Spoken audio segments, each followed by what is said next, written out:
Happy birthday to you. Happy birthday, Mama.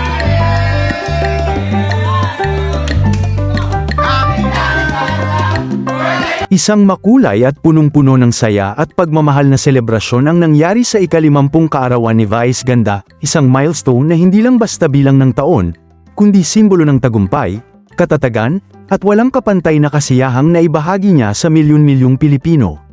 Bago pa man sumapit ang mismong kaarawan, isang simpleng advance celebration na agad ang nagpasaya kay Meme Vice.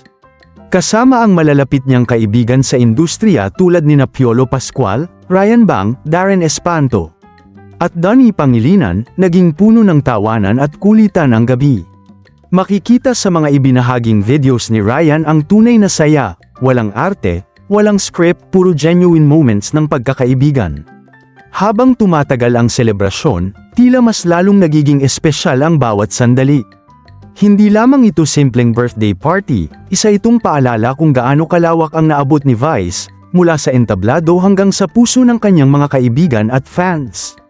At ngayon, tila ipinagpapatuloy ni Vice ang kanyang pagdiriwang sa isang mas tahimik ngunit napakagandang lugar, ang Amanpulo. Napapalibutan ng malaparaisong tanawin, asul na dagat, at puting buhangin, mas nagiging makabuluhan ang kanyang pagninilay sa panibagong yugto ng kanyang buhay.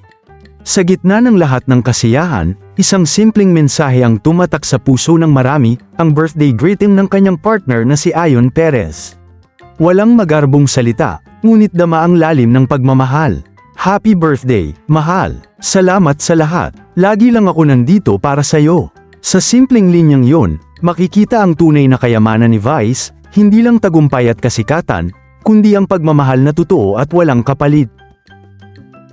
Sa kanyang ika-50 kaarawan, pinatunayan ni Vice Ganda na ang tunay na selebrasyon ng buhay ay hindi nasusukat sa engranding handaan, kundi sa mga taong nagmamahal, sumusuporta, at patuloy na nagbibigay kulay sa bawat araw.